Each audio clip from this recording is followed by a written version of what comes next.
क्या कुर्बानी वाकई जुल्म है? क्या बेजुबान जानवरों को मजहब के नाम पर मार देना इंसानियत के खिलाफ है? और अगर ऐसा है तो फिर इस्लाम जैसे पुरअमन और रहमत वाले मजहब ने कुर्बानी का क्यों हुक्म दिया? ये सवालात आज के दौर में बहुत आम हो चुके हैं और शायद आपके जहन में भी कभी न कभी यह ख्याल ज़रूर आया होगा। लेकिन क्या आप जानते हैं कि कुर्बानी सिर्फ इस्लाम तक महदूद नहीं, बल्कि दुनिया के तकरीबन हर बड़े मजहब में कुर्बानी का तस्वुर मौजूद रहा है। और जानवरों का गोश्त खाना कोई जुल्म नहीं, बल्कि एक नेचुरल प्रोसेस है। आज की इस वीडियो में हम इन सारी चीज़ों को जानेंगे और इससे आपको कुछ ऐसे हैरत अंगेज़ मालूमात भी मिलेगी जो शायद आपने पहले कभी न सुनी हो। तो वीडियो को आखिर तक ज़रूर देखें। सबसे पहले हम ये देखते हैं कि इस्लाम के अलावा भी दीगर मज़ाहिब में कुर्बानी का तस्वुर मौजूद है। कुरान पाक में अल्लाह ताला का इरशाद है, वलिकुल्लि उम्मतिन जअलना मनसकन, यानी हमने हर उम्मत के लिए कुर्बानी मुकर्रर की। इस आयत से हमें मालूम होता है कि कुर्बानी सिर्फ मुसलमानों तक महदूद नहीं, बल्कि जितनी भी उम्मतें इस दुनिया में गुजरी हैं उन सब में कुर्बानी का रिवाज रहा है। मिसाल के तौर पर हज़रत आदम अलैहिस्सलाम के बेटे हाबिल और काबिल की कुर्बानी का जिक्र खुद कुरान पाक में मौजूद है। हज़रत इब्राहीम अलैहिस्सलाम की कुर्बानी तो इस्लाम, यहूदियत और ईसाईयत तीनों मज़ाहिब में एक मुक़द्दस वाक़ये के तौर पर दोहराई जाती हैं। यहूदी और ईसाई आज भी मुख्तलिफ मौक़े पर कुर्बानी देते हैं। बल्कि अगर हम हिंदू मज़हब को देखें तो वैदिक दौर में कुर्बानी एक आम रिवायत थी। ऋग्वेद में घोड़े की कुर्बानी यानी अश्वमेध यज्ञ का जिक्र मिलता है। यजुर्वेद में भी पशु बलि यानी जानवर की कुर्बानी के कई हवालाजात मौजूद हैं। बल कुर्बानी का ये सिलसिला इस कदर आम हो गया था कि सम्राट अशोक को उस पर रोक लगानी पड़ी। ताहम आज भी हिंदुस्तान के कई मंदिरों में पशु बलि दी जाती है, जैसे नेपाल का गढ़ीमाई का मंदिर, मगरबी बंगाल, ओडिशा और आसाम में दुर्गा और काली पूजा के मौके पर कई जानवरों की बलि दी जाती है। यानी कुर्बानी का ये तस्वुर न सिर्फ कदीम है बल्कि आज भी मुख्तलिफ मुआशरों में ज़िंदा है। अब आइए असल सवाल की तरफ बढ़ते हैं।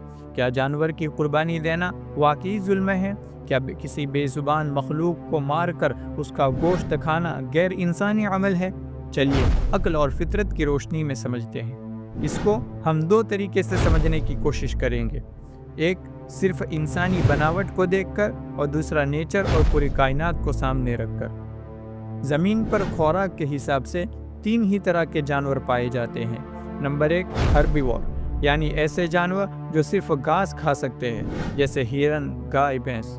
नंबर 2 कार्निवोर्स, ऐसे जानवर जो सिर्फ गोश्त खा सकते हैं, जैसे शेर, चीता वगैरह।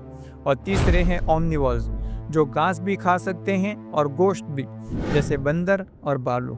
और इंसान भी इन्हीं में से आते हैं। इसलिए हम न सिर्फ सब्जियाँ और फल खाते हैं बल्कि गोश्त भी फितरी तौर पर हमारी ग़िज़ा का हिस्सा है।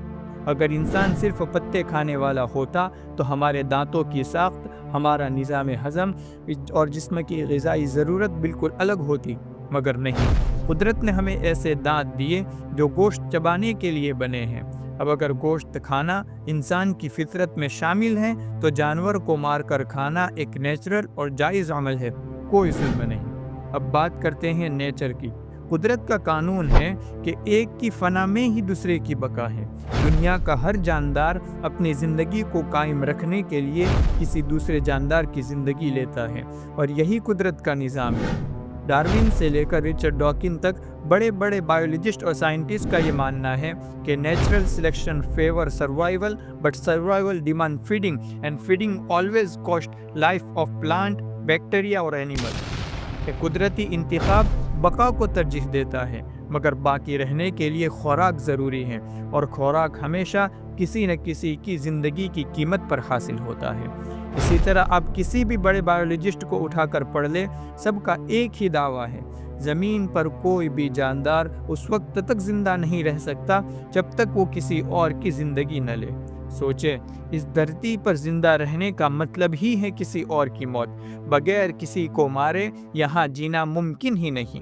अगर कोई ये कहे कि ये बात ऐसे जानवरों पर तो लागू हो सकती है जो सिर्फ गोश्त खाते हैं, इंसानों पर नहीं, इंसान तो सब्जी खाकर भी जिंदा रह सकता है। یہ بات اگر کوئی آج سے 100-200 سال پہلے کہتا تو کچھ صحیح بھی معلوم ہوتی، لیکن آج کے دور میں جب ثابت ہو چکا کہ درخت اور پودوں میں بھی جان ہوتی ہے، یہ کہنا بالکل بے وقوفی ہے۔ آپ غور کیجئے، کیا صرف جانور کو مارنا ظلم ہے؟ جب ہم سبزی کھاتے ہیں تو کیا وہ پودا زندہ نہیں ہوتا؟ جب ہم پانی پیتے ہیں تو کیا اس میں موجود بیکٹیریا مر نہیں جاتے؟ ہوا میں موجود جراثیم کو ختم کرنا بھی تو کسی جیو کی ہتیا کرنا ہے۔ یعنی چاہے ہم گوشت کھائے یا سبزیاں، پانی پیے یا سانس لیں، زندہ رہنے کے لیے کسی نہ کسی مخلوق کی زندگی ہم لیتے ہی ہیں، اور یہی قدرت کا نظام ہے۔ لہٰذا قربانی کو ظلم کہنا قدرت اور نیچر کے اس نظام کو نہ سمجھنے کی وجہ سے ہے۔ اب ذرا ایک اور پہلو پر غور کرتے ہیں کہ اگر جانور کو مار کر کھانا ظلم ہے تو پھر جانور سے کسی بھی طرح کا فائدہ اٹھانا بھی ظلم کے دائرے میں آتا ہے۔ کیوں؟ کیونکہ اگر ہم یہ مان لیں کہ ہر جان برابر ہے تو پھر انسان کو کوئی حق نہیں کہ وہ کسی جانور کو سواری کے لیے استعمال کرے، دودھ دوہے یا اسے کھیت جوتنے اور بوجھ ڈھونے کے لیے استعمال کرے۔ کیونکہ اگر جانور کو مارنا ظلم ہے تو اسے مجبور کر کے اپنے فائدے کے لیے استعمال کرنا بھی ظلم کے دائرے میں آتا ہے۔ دراصل بات یہ ہے کہ انسان کا جانوروں سے فائدہ اٹھانا، چاہے وہ زندہ ہو یا ذبح شدہ، یہ ظلم نہیں بلکہ قدرت کا طے کردہ ایک نظام اور لا آف نیچر ہے۔ اگر انسان ان جانوروں سے کسی طرح کا فائدہ نہ اٹھائے تو ان جانوروں کا زمین پر ہونا ہی بیکار ہو جائے گا، اور ایک بیکار بوجھ کو زمین کب تک برداشت کرے گی؟ اب شاید آپ سمجھ چکے ہوں گے کہ بات صرف جانوروں کو ذبح کرنے کی نہیں ہے، بات ہے اس کائنات کے نظام کو سمجھنے کی۔ اگر یہ سب ظلم ہے تو پھر فطرت اور کائنات خود ایک ظالم نظام کہلائے گی، مگر نہیں، یہ رحمت ہے، اور یہی وہ سوچ ہے جو کائنات کی ہر مخلوق کو بامقصد بناتی ہے۔